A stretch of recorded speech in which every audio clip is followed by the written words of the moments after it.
Morning guys, Mark Ferrasci, Protect Dog Training, heading out to a dog event this morning. A lot of you probably that watch my videos, that follow this, usually professional dog trainers, that kind of people that follow my feed. You know that I'm pretty active in the community here in the LA area. Loved or hated, it doesn't matter. I get out and about. So we're going to K9StreetLeague. This is a new sport that has just been started recently, and it's a bite sport, as a lot of the ones that I follow. It's a new one. I kind of think of it as PSA on steroids. Right? This one's put together by a guy by the name of Mike Jones, and Oscar Moore has a big part of it. He's one of the judges, that kind of thing. So it's newly forming, and that means that it's going to grow. There's some things that are very unique to the K9StreetLeague. One is their creativity in trying to make it as much like real life type of scenario-based type of stuff as they can. An example of that, they had a private showing for only those that were qualified. In other words, the higher dogs that could handle it. They did what they call a sideshow. They put together another off to the side type of an event that was invite only, and those that were qualified to be able to go to this have their dogs with a little bit more moxie. They were going to go do a warehouse, go into the warehouse and go through a series of scenarios that really test the dog's mettle, and then do their thing. So they've already released a couple of the little clips in regards to that, and they got pretty creative. It was good stuff. If you want to know more about that, get on Instagram and look up K9, the letter K9 Street League, all one word, and should pop up, and go follow their threads. They're doing a very good job of making this a little different than what already has occurred in the profession and in the sports. For years we've had sports like Schutzen, IGP, IPO, whatever they want to call it this year. PSA has been around forever, and they've got their own uniqueness and what he's built with that. And K9StreetLeague looks to be following suit, if not going another edge more, which means in the modern age, using digital magic, in other words video, a lot of promotional type stuff with an MC, in other words a commentator. There'll probably be a live feed coming today from this event. In other words, it's kind of the old messing with the new, and a lot more marketing and towards a real, like MMA fighting, MMA fighting and all the marketing that comes with that, you know what I mean? All the digital magic that comes with that, all the hype that's around the outside edges. And then with all that being said, the cherry on the top, a cash purse. Aha! A cash purse. This is one of the first times that this has been done in a sport where they're going to have a cash purse, and you can expect this cash purse to grow with the sponsors that they get. Right now, they've got one of the biggest equipment sponsors in the market, Ray Allen. Right? That's one of their first main sponsors. They're due to have more.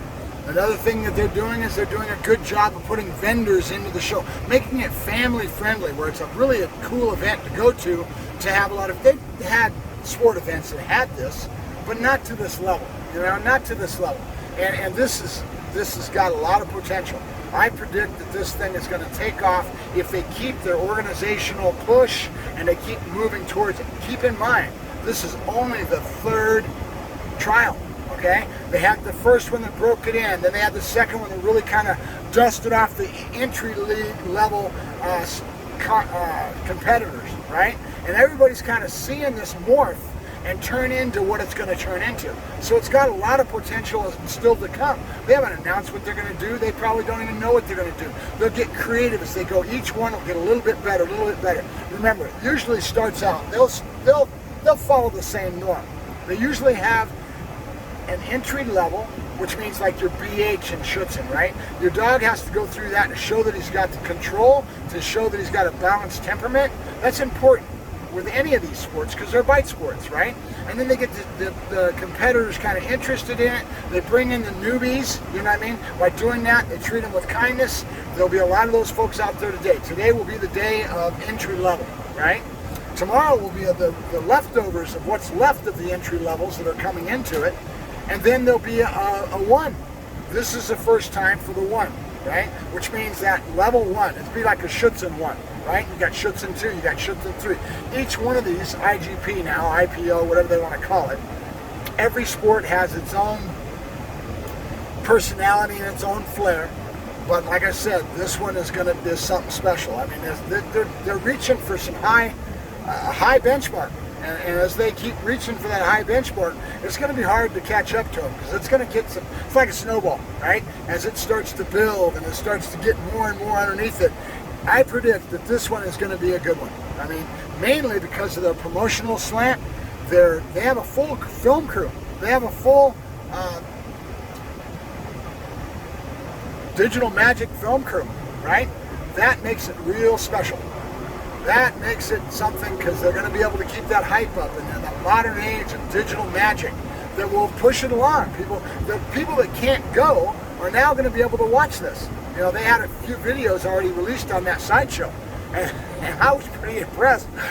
They didn't come out before. Normally it would always be in front of you, right? They did the scenarios they've shown so far. There's probably a few more. I mean, they've only punched out 2 or 3 little video clips, and they haven't shown the ones that I'm interested in. I want to see how Mongol did. How did Psych and Mongol do? That's one of my people that I follow. He's in my area. Mongol is a really good dog, owned by a gentleman by the name of, well, his handle anyway, his street name is Psych.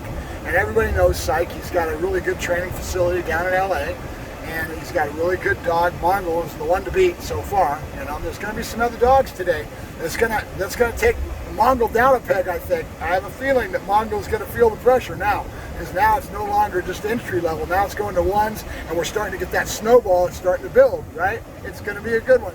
So it's going to be some fun. And I'm going to sit the bench as I always do and do my thing. Mile, use the right lane to take the I-15 ramp to San Bernardino. Sorry about that. As I get my directions to go to the location. It's not too far away from me. It's about an hour. Not too bad. So I'll let you guys know. I'll probably do some videos when I'm there today, and you guys get to see it. It'll be some fun. But I'm impressed. You know, I may razz the hell out of them about digital magic and all that, but I've been whining about that because I haven't been able to attain this. I don't have the resources to have the technical skill to produce that, but I've known that's what you need, right? And Oscar, smart man that he is, I'm not going to take full credit for. He's smart enough to figure this shit out for himself. Excuse my language. But in a nutshell, this is what's happening, right? They're starting to capitalize on their marketing and digital magic, starting to put it together, and it's the new age. It is what it is, and I probably won't ever be able to attain it. I'm just the old dog on the block that is who I am, and you know, it is what it is, and I'll probably still be stuck up in the high desert without the resources. I don't have decoys. I've got to travel for decoys. One of these days, hopefully, God willing, and the river don't rise, I will have my own group of people up here where I can get some decoys and some club, and we can build what we need to build for us up here, and then we can compete, right? And when that day comes, watch out, boys, I'm coming. But right now I fight the fight. I have to drive everywhere to get decoys. It costs me money, and I can't fight the good fight because I don't have the resources. So it is what it is. And of course, those that know me know I whine about this all the friggin' time because I've got the vision to see way ahead, right? And I'm not stupid, so I wished I could have had it. I wish I could do it. It's always been that way. I don't seem to be able to pull off the finishing touches. But I'm an old man. What do you expect? So I thank you very much, guys. Mark Ferrasci, ProTech Dog Training, heading to K9 Street League. Let's see what these boys have to give us today. It's going to be a fun time. So I'll talk to you later.